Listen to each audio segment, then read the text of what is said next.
but it might. All right, what's up, everybody? Welcome in to the first official episode of the Outwork Hour.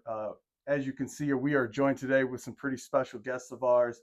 To my left is my dad, Jerry Binder, and to the left of him is Peter Goff. He was our high school basketball coach. He's a dear friend of ours. And of course, we've got DJ Alade, my co-host, and helps run Outwork Elite with us. And yeah, should be a good time. Gentlemen, what's going on? Hey, it's just good to be here. You're in a nice new setting for your show and everything looking good. And DJ, we're trying. We're still trying. You are getting there, buddy. And then there's Peter. And then we got Peter. Then my wife goes, "Where are you going?" I go, "To go see Jerry Binder." That's all that needs to be said. Right? Yeah. How many times have you had to say that in your career? Quite a few. So let's start there. I think that'd be kind of interesting. How did you two get to know each other or meet? What's the origin story between you guys? Well, he didn't give me the job the first time that I applied for it. Okay. And I can remember my wife and I talking outside the district office, and Chloe was a baby. And I mean, I don't know what happened. And he goes by, and I forget what he said. And I can't tell you what I would have liked to have said to him. But and the fact that he didn't say it back is pretty unusual too.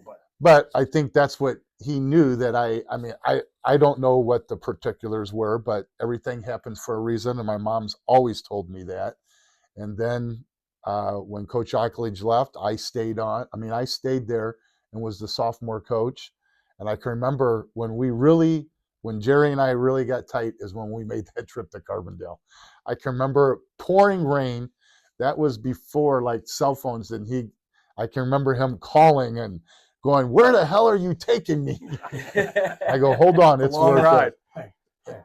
We had a great time down there, though. Yeah, Coach Weber. Coach, people that don't know Coach Weber don't remember Coach Weber. And he was the coach at Southern Illinois at the time, but we took a ragtag bunch of muffins down there to go to camp. I mean, we were just starting to go organize. I'd coach these guys in youth basketball. Peter became the head coach. He really wanted to go to Southern. We go down there as a sophomore team. I'm thinking, maybe we'll get to meet Coach Weber. Maybe we'll see him. And we got there, and he wasn't there right away. And I thought, that figures, Division I coach and going to be there. But he shows up later on, and he didn't just show up. Then he starts officiating your games.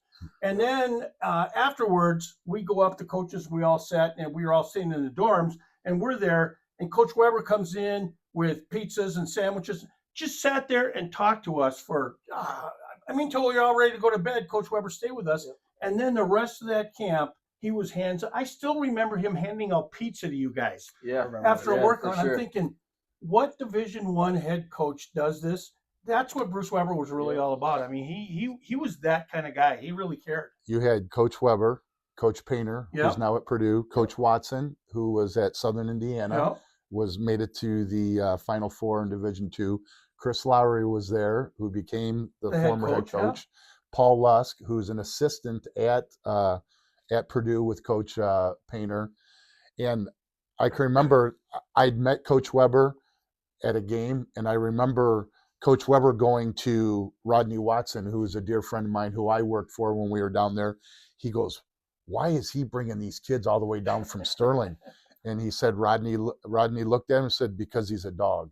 And that's all he said. Be a dog. Yep, that's all he said. He goes, being SIU Saluki, because he's a dog. And ever since then, Coach Weber and I good friends. I just texted Coach Painter the other day when they had their big win down in Alabama. So it's a lot of fun. Text Chris the other day when Northwestern beat DePaul. They've got that little point guard, number 4, the Reed kid that plays for Northwestern.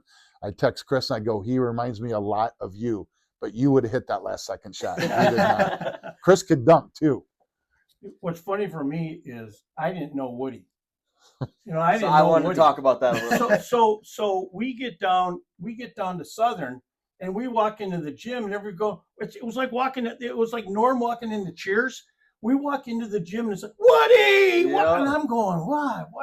and it's him. Well, I didn't know he was Woody till I got down there, and he's been Woody ever since. Yeah. I don't know if he wanted us to know that. Well, when I first got down there, You love learning. when I first got down there, they called me coach, and then my buddy Blake Centers looked at me because I had the gap in the tooth. He goes, "You're not coach anymore." He goes, "You're Woody," just kind of like off of Animal House.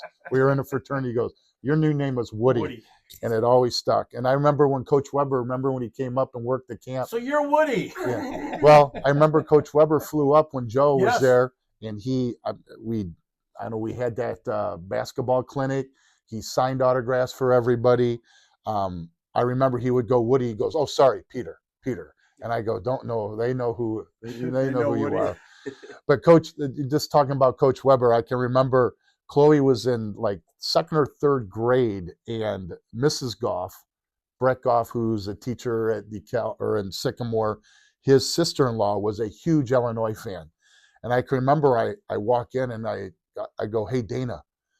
She goes, "What?" And I go, "Come here, I want to show you something." She goes, "I'm teaching." And I go, "Come here." And I walked out and I go, "Here, I wanted to introduce you to Coach Weber." And she screamed. And then I can remember all the teachers that I knew come out. "What's going on?"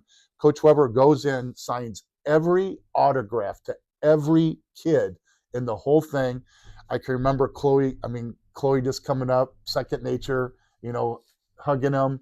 And that's what's great about Coach Weber is he's the most humble person you'll ever meet in your life. Absolutely. To this day, he still works in the Big Ten.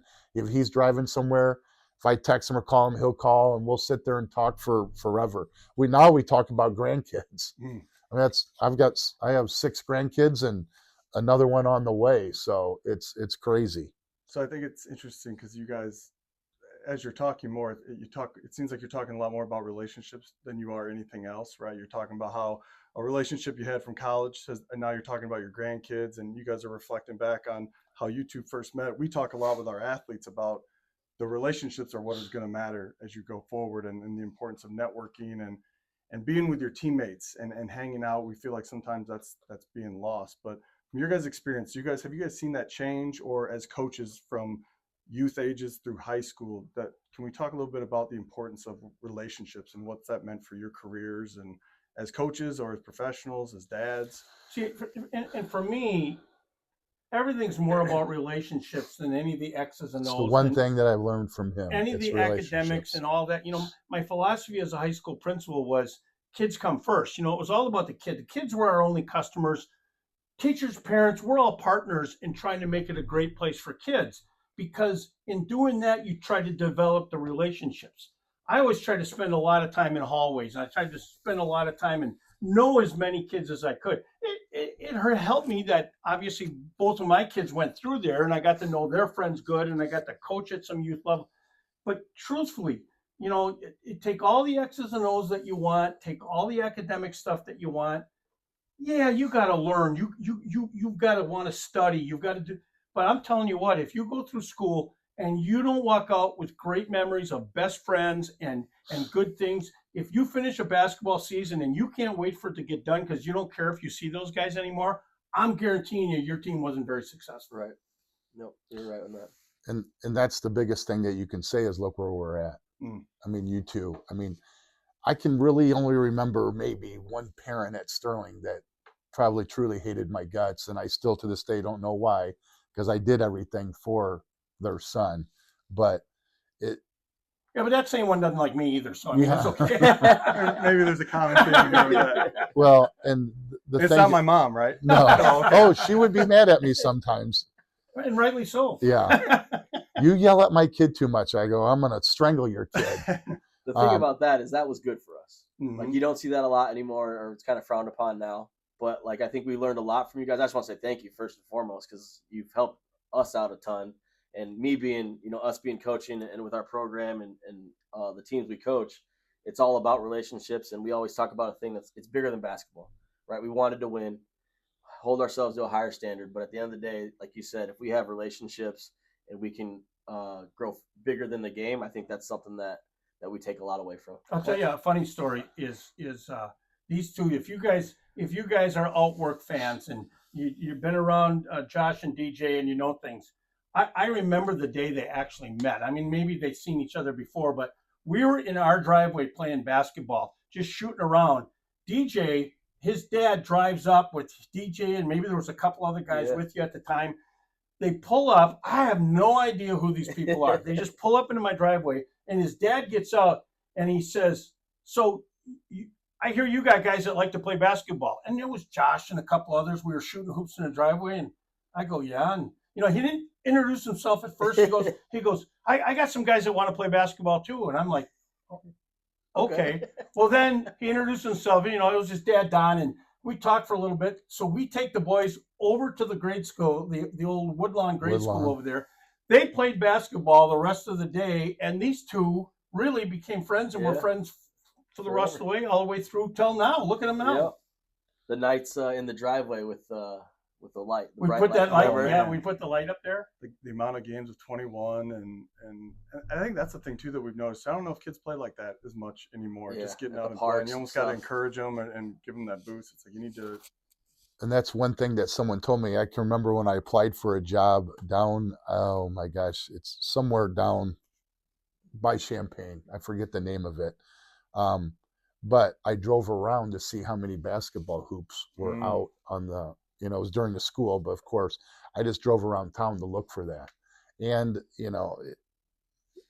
nothing will ever replicate what we had in Sterling. And that, and I know that he would always say, our former superintendent would say, well, in Nevada, we did this. And I catch myself sometimes, I always say, well, Sterling, this is what happened. And I always try to catch myself saying that.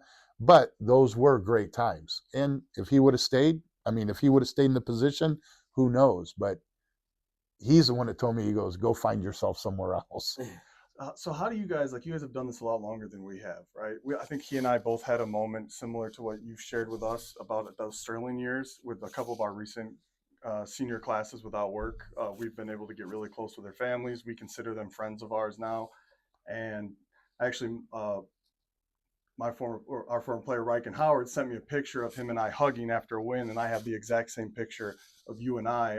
His was after a win, fortunately. Ours was after the Moline. After the Moline and Dixon, yeah. But I think my question for you guys is okay, so you had those special moments, but obviously you have another 20 years of your career. How do you recreate those moments or keep that fire kind of going, right? Knowing that you may never recreate what you had there. But I'm sure you both have awesome stories from other classes. You've had tons of wins post DJ and I. You had your most successful seasons after we were there. But yeah, I'm just kind of curious, how you guys kind of keep those. How do you keep that flame going, or is it just the passion that you guys have that it's always going to be there? Well, at Chloe's wedding, you came, and I can remember Joseph flew in from Phoenix, and that that said a lot about how much Chloe meant to him. Yeah, and how much everyone does. I'm still looking for my invitation. I represented the Binder family. Yes, yeah. They even stood up during it. But that's the thing is, it is. I can remember you're at St. Ambrose, and I called you one time. I go, boy, your teammates probably going, what are you talking to your head coach for? And I can remember you saying, yeah, they do ask me that. And they said, we never talked to our coach. He's an idiot or something like that. And I go, well, I'm sure you've called me that before, but you've always got to be who you are. Yeah. And that's what it is. And I think that I've never been fake my whole entire life. Is that Russ Damhoff said to me one time, and he goes, not everybody can be John Wooden, Peter. Be who you are. Because I remember Shout out Russ, that's a great quote. Yeah, I can remember I sat a whole game one time and didn't get up because I think I got teed or something, and my wife yelled at, or my wife or my mother was mad at me, and I can remember I just sat the whole time. We won. I think I did it against Streeter or somebody just to prove a point, but I just sat and didn't say anything, and our energy wasn't the same. And then when I get up and get after it, the energy was better. And I've always tried. I've told everybody, you got to be who you are. Kaylin, we're getting inducted into the Kaylin Hall of Fame for the girls softball team that I coached, and the memories we have with those. And I still talk to those.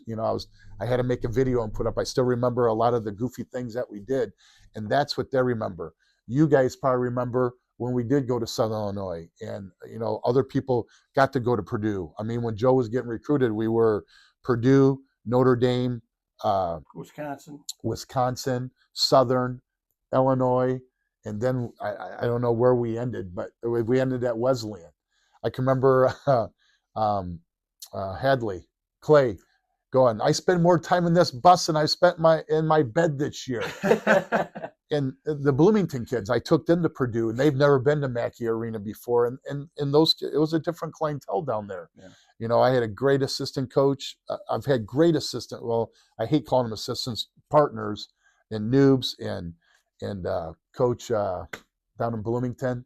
Oh, he was the best. Yeah, GP under and is that we took them, and I remember we went to Purdue, and he goes, those kids will never ever forget this because you did that.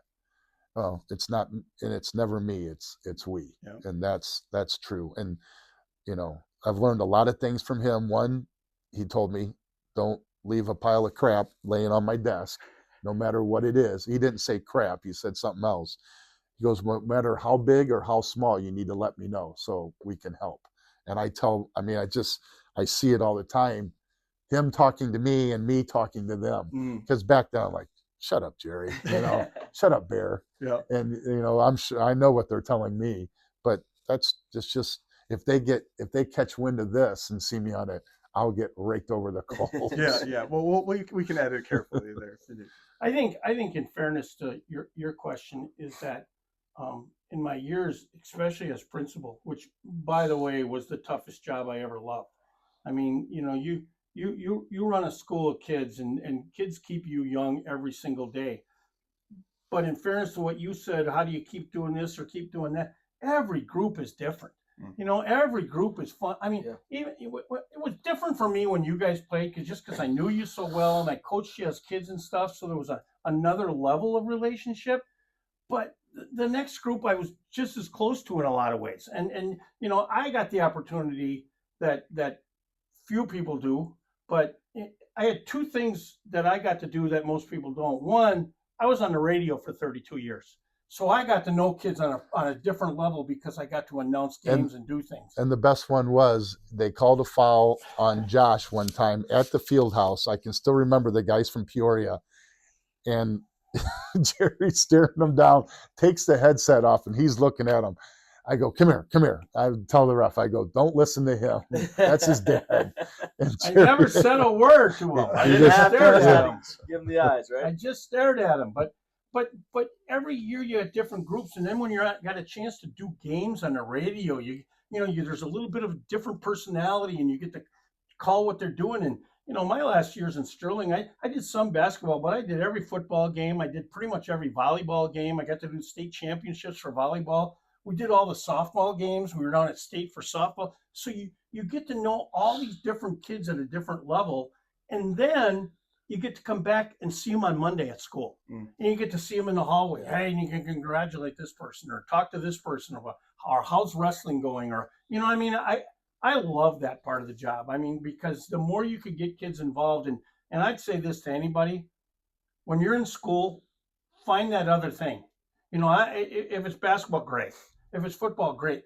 But if it's reading, find a reading group. We started an anime club. I remember at one time because kids were really, whatever it takes. There's find esports something now. Else. Yeah, it's that's 90. taking off pretty big. It's at Northern too, right? Yeah. The esports thing. Esports is huge. It's a fact. 95% of the kids that stay active in school, and I tell that to all the freshmen coming in. I'll tell them, I don't care if you ever play another basketball again. You need to have your grades, you need to graduate, and you need to be involved because you never know. Yeah. Because all this happened for me is because Coach Hubbard told me to go be a manager at SIU. I met Coach Heron. I mean, that's, God rest his soul, loved him to death. He always told me three things: outwork everybody, show up on time, and don't cuss. And I told, well, Coach, 2 out of 3. I think that goes for all 4 of us on that one. Yeah, that's for sure. What do you got to do? You can't cuss at him. I go, oh, sorry, Coach. But it goes back to being yourself, right? I run into that a lot. I kind of got a little bit of potty mouth on myself, but that's just, I learned it from you guys, not the cussing, but just being real. Like, never change who you are.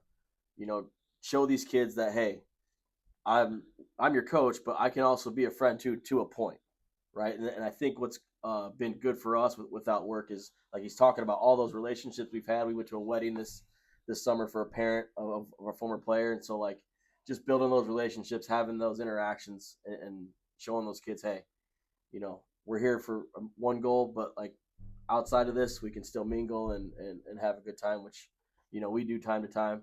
When I got to bring you Angelo's Pizza when we play at DeKalb. Yeah, like how do you guys balance like that authenticity part? I know DJ's helped me with that. I think there's been times where I take myself too serious, or I think I have to be on point, this, that, and the other. And then I would see how kids respond to him of like a little more laid back, and I always appreciate about you as a coach that you had that, you were tight, but then you put your arm around me and hugged me. My dad and I were talking about Coach Saban last night, and how when you've seen him on TV now, you see totally this other different personality, but you almost wonder, was that what the players saw behind closed doors, where they fell in love with the guy for who he was, but he could also be drill sergeant. And I feel, as my dad, I feel like you were that way with me a bit, like you could be really strict, but then I knew where it was coming from. And Peter, the same way. Did you guys, is that a constant in your careers? Has that had to evolve? I think one of the things people don't give kids enough respect for is they get authenticity. Kids know when you're a fake. Yep. Kids know when you're just trying to put on a show, or you're doing this or you're doing that. If you act in a certain way because there's some expectation of you out there, then they see through that. They know that. But when you're authentic and you're real, like you were just saying, you can yell at a kid today and hug him tomorrow. You can yell at him today and hug him today. And it can be, two things can happen at the same time. Yep. You can be angry and still love the kid. I mean, all of that takes place. I remember I was telling Josh this story when I was an assistant principal up in Holman, Wisconsin, and as the assistant principal, I was in charge of all the discipline and all that. And my office people would get mad because I wasn't mean enough to the kids that got in trouble. Well, quite honestly, and a lot of those kids, they were called Jerry's kids, because I was the one that dealt with them on a regular basis. But those kids were more honest than a lot of kids, and they'd come in the office and I'd read them a little riot act, and they'd say, yeah, we know, Mr. Binder, there's going to be a consequence, right? Yeah. What do you need me to do? And the one, I still remember the kid sitting in my office, and I said, now, this is everything. I said, but I need you to do me a favor when you're done. He goes, what's that? I said, I want you to walk out of my office and slam my door and yell, I hate this place, as loud as you can. and he looked at me, he said, what? I said, I just need you to do it so that everybody knows how tough I am on you. So he just laughed, and he goes out and he slams the door, and I hate this place. And he storms out, and I go bolting out of my office, and I grab him out there, and I got both hands on his shoulders, and I'm really going, yeah, you did a great job. Way to go. I mean, I'm really giving it to him. That was excellent. Perfect.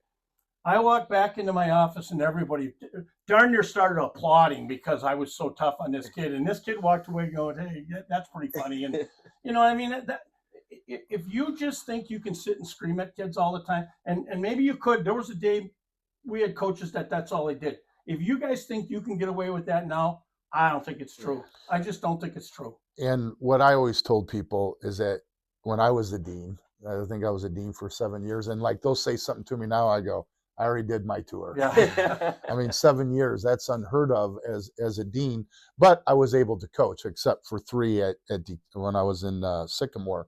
But I always told people, we have no idea what those kids had to do before they get to school. Right. And you know what I would say to them?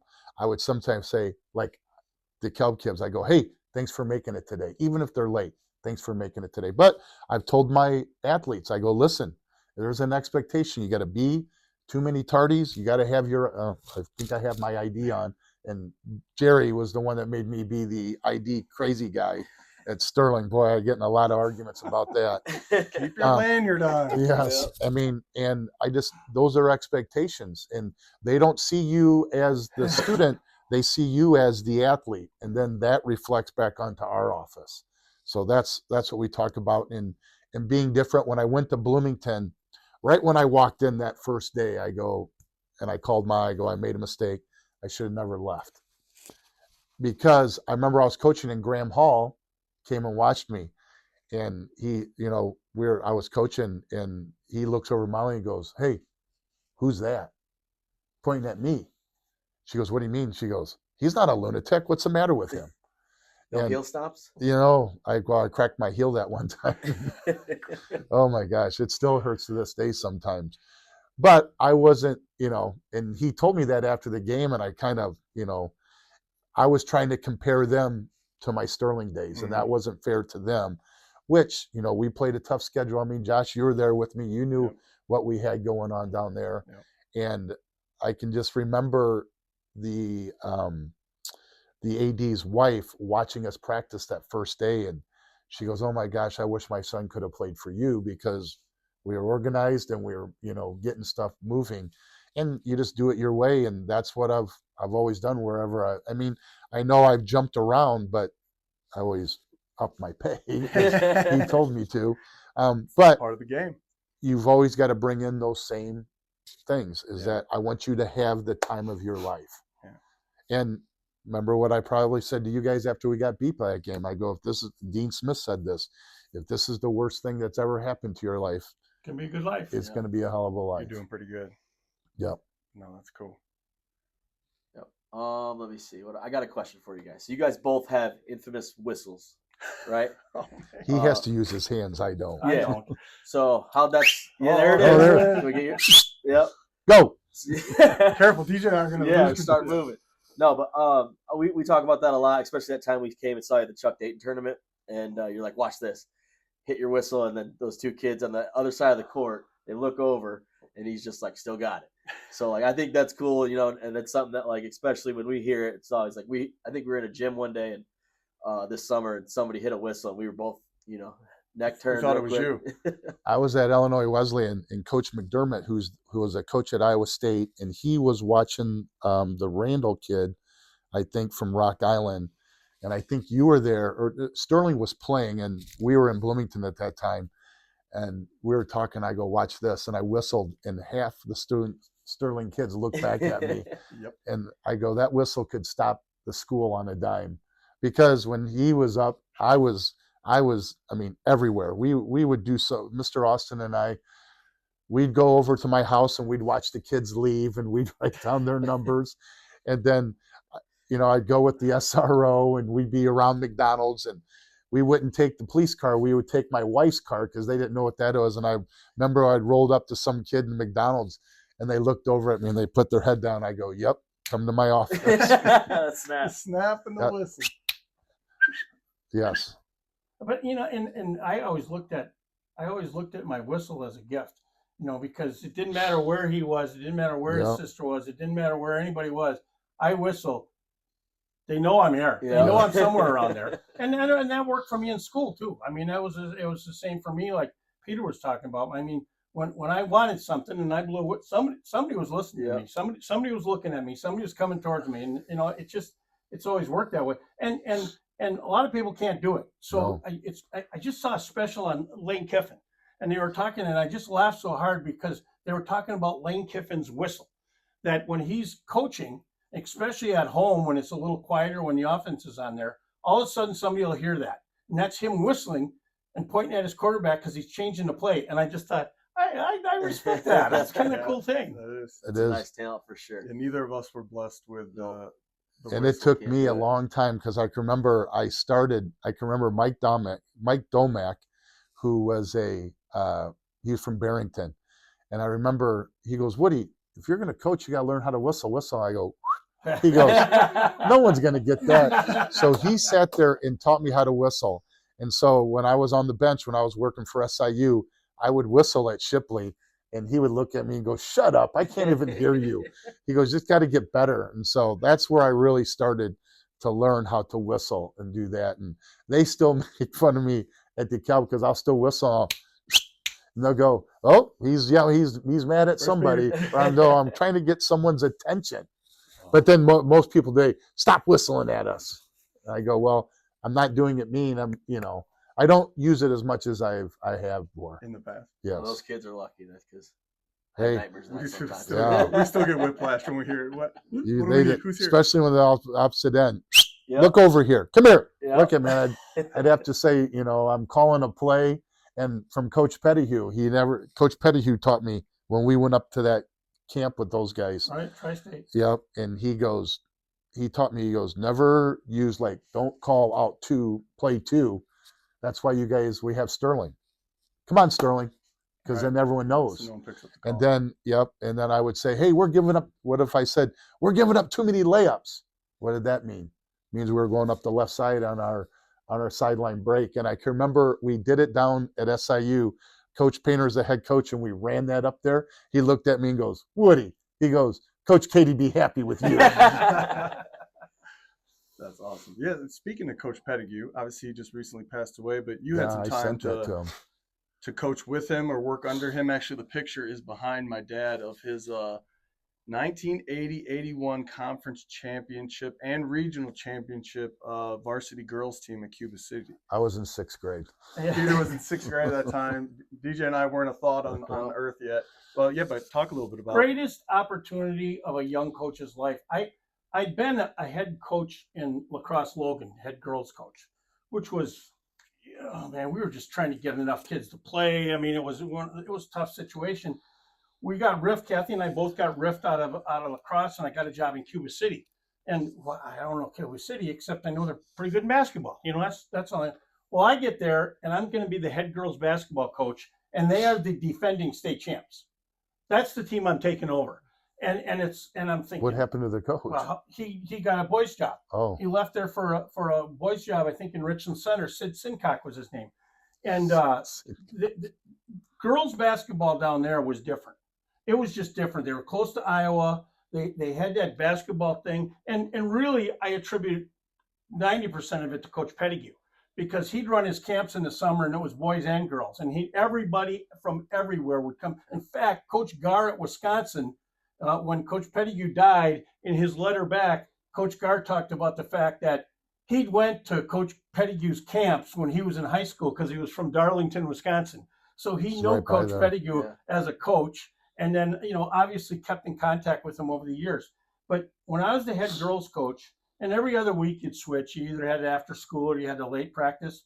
My assistant coach and I went to every single boys practice. I mean, every single one of them. And it was a daily coaching clinic. And he would get after it. But I'm telling you what, there's a reason he's the winningest basketball coach in the history of Wisconsin. I mean, those kids, it didn't matter what he said or how he said it. And the man could cuss a blue streak when he was mad. I mean, he could get after him. And I still, you had to not laugh. I mean, or he'd kick you out of the gym, But my assistant, Bill Dean, we're standing there, and he's got this team really talented. I mean, they were really good. And they're all sitting on the stage. And this is middle of practice. He yells everybody to get on the stage. And he's walking back and forth. And he goes, this was going to be a good season. I was going to have fun this year. I got the most talent. We're going to do all this winning, and it's going to be fun. But you know why it's not going to be fun? He said, because Wagner, you're a jerk. Trammell, you're a jerk. Schaefer, you're the biggest jerk of. I mean, he went right down the line, and we're sitting there. You're trying not to laugh, and go, don't bust out laughing, don't bust out laughing. He'll kick us out of there. But every one of those kids looked at him, and the intensity level of that practice after that. And it was just one of those things where you said, wow. And that team, by the way, won the state championship, won his first state championship, that team. And there's a lot of talent, but talent breeds talent sometimes. And when you're Coach Pettigrew and you guys had the chance to go to his tri-state camps, you talk about a guy that was hands-on at every single step of that camp. And there was nothing that you wouldn't have part of. Let me cut you off there real quick, because we do have a very personal Jerry Pettigrew story, but I think DJ tells it better than I do. So I don't know. We're going to let that out? Yeah, okay. We're letting that out. So, that was our freshman year. You let Tyler Farwell take us. Yes. Do you remember that? Yes. Shout out Ty. Yeah. This was 2000 maybe, 99, 2000, something like that. We, obviously, being kids, Yes. We won't say names. Yeah, no names because Something we're happened. all professionals now. But we met this kid, and for some reason, we got into like a little. There's a bunch of teams there, so we had somebody take a deuce in a pizza box. Unfortunately, at that time we thought it was funny. Looking back on it, how big of an idiot we were. But we get to the morning meeting, and Thinking everyone got away with it at the time.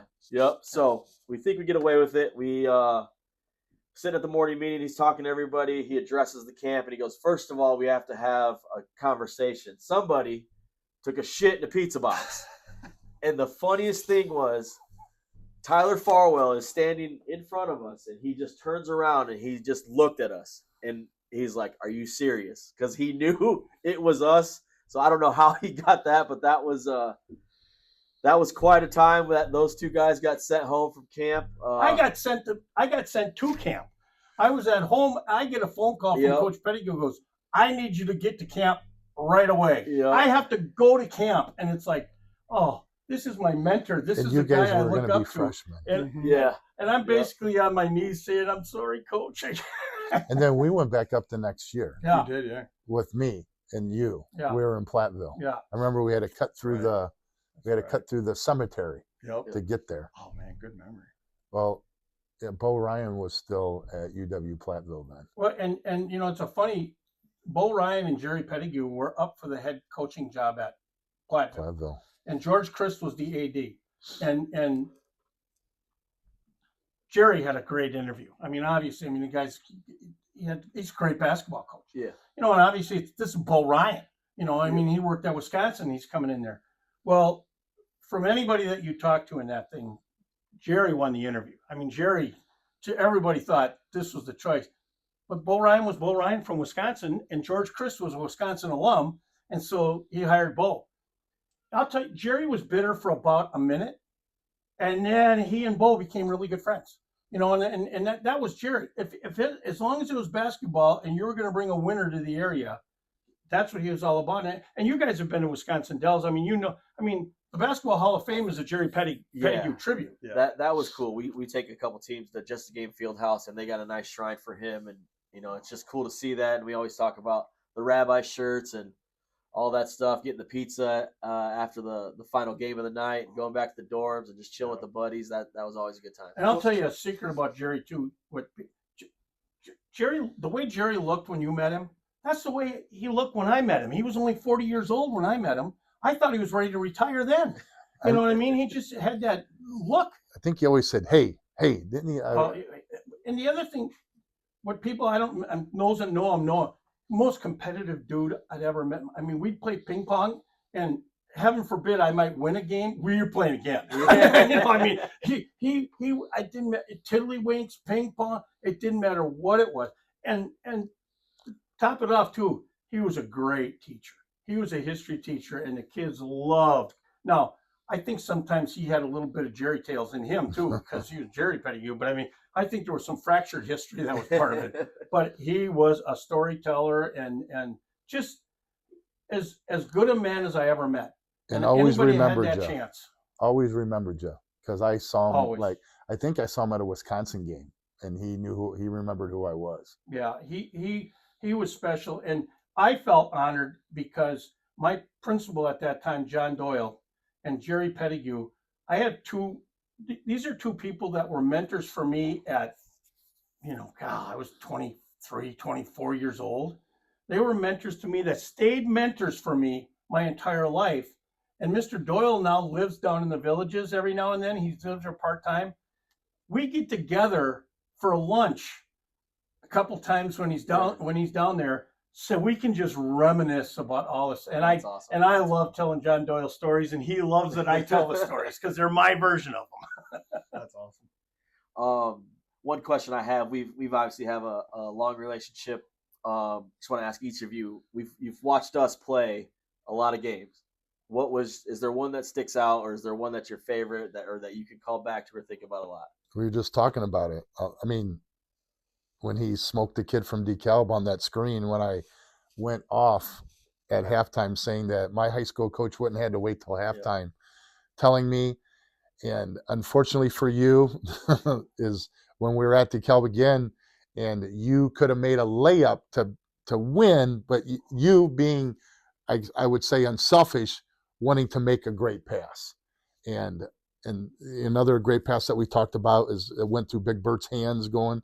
I mean, I still can see both those. I can still see that. And the thing of it is that I didn't have to say it twice to you two.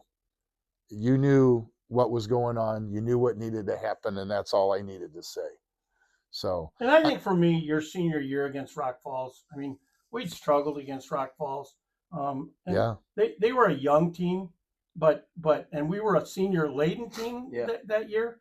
But still, they were good. I mean, they were competitively good every year, and we hadn't been every year. I mean, we were just getting to that point where we were pretty consistently good basketball team. I mean, if we didn't win, we were going to give somebody a good game. There were no blowouts or none of that. But that game, Josh scored 32, and no threes, all mid range layups. Yeah. Well, it was great, Josh Binder's great play calling. Josh Binder's growth. Remember the whole thing, you know. And people don't know, you kids that are out there. Josh was a 5'10" junior and a 6'3" senior. So I mean, the difference in being able to have guard skills playing in the post. What an advantage. And Josh knew if he was open, you're getting him the ball. I mean, there was no question. Oh yeah. You had options. You had Big Bert. You had you. But if you're open, DJ's getting you the ball. And that was a back and forth game. Westbo hits the free throws at the end of the game. And I mean, it was just one of those moments where you went, you know what? This was fun. And it was in our gym. Yep. And I'm calling the game on the radio.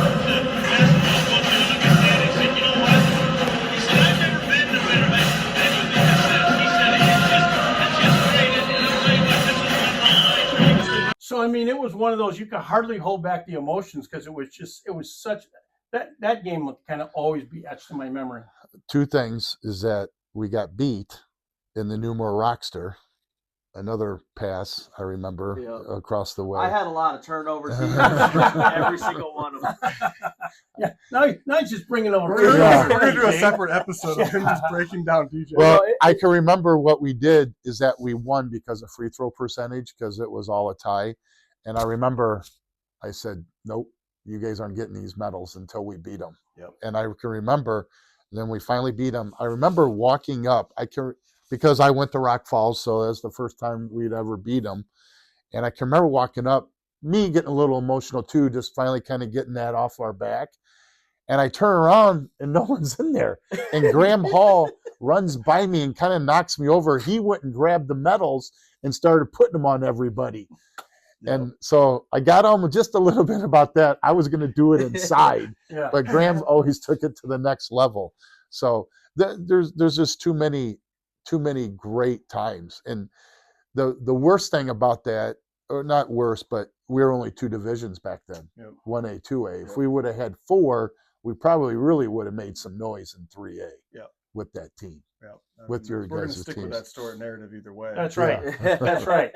Stay with it. Well, because then when they split the 4 classes, that's the year we made it to the Super. You went running, Yeah. That was a fun team. I'll still forget that is that we're coming down. Washington throws the ball away, and I remember it hits. We got it cut to a 1 possession game. They threw the ball, it hit off the official, and went back to the Roth kid who played at Indiana, and that was his only 3 of the game. And so instead of being down 2 with the turnover coming our way, now we're down 5 coming back after that fluke play. Just a matter of seconds can change it. Yes, change the whole game. I can still see that. Even when we host a super sectional and we play Sycamore there, every time I walk onto that floor, I always think of that play. Yep. And I think that's life is full of those deja vu moments. You guys probably have them as coaches. You get into a situation you do, and you go, "Oh man, I remember when we did that. I remember when that was happening." You know, you're always trying to find that thing that helps you coach or helps you talk to a kid in a different way. And a lot of that comes from your past experiences. Yeah. You know what I mean? You talk to a kid a certain way because you know this is what you'd want to hear, you know, boy, being relatable is just such a key when you're doing that stuff. Even when I coach, I would always say, what would Coach Hubbard and Coach Albright say? Sure. Yep. All the time. Yep. He would say, quit acting like a goofball in the back. And then Coach Albright taught me how to be a tactician. I mean, we always had a game plan. No matter where we are, we always had a game plan. And the best one was the Diamond Chaser that Josh talked to me about. And then I took it to a kind of a different level where we called it, remember 31? Yeah, zipper. Zipper was a zone offense that I learned in a bar through Bob Branson. We were sitting there. I can remember Salt Shepherd Bakers. We were going to that. But that 31, I remember when we played Normal West, I would yell out 2 numbers because they had a kid that went to Western Michigan. I'd call out 2 numbers, and those are the 2 kids that we didn't guard. And I can remember their coach coming down and goes, "What was that?" And I go, "That's a lot of thinking." See, I got a chance to coach again a few years ago when Josh had just started coaching AAU, and I had a girls team, and I did the same thing. Only I thought about Peter as I was coaching the kids. I'd say, "Well, what would Peter do?" And then I'd do the opposite, and it really worked well for me. Still the second all-time winning percentage at Sterling. So you gotta forget that, right? Well, I didn't even know it until Reynolds. He was our manager, and he came up after we won a game. He came up and goes, "You have the second best winning percentage in Sterling history." I go, "I don't even know." Get a banner. And don't forget it. Get a banner. Well, Get a banner. What haven't we? Oh, that's what I wanted to ask. Peter, I Jacob wanted to Reynolds. ask you this. Jacob Reynolds. You were a good athlete in your own right back in the day for a specific sport, golf, correct? Yeah. Do you want to share that story at all, or no? Which one? Just your golf career. I mean, I think only because I think we have a lot of athletes that sometimes think everything's going to be sunshine and rainbows all the way through, and if they just do the right things, it's all going to work out perfectly for them. And maybe I don't know your full story, but I mean, you were on track to be a big time golfer, and injury took place, right? Yeah.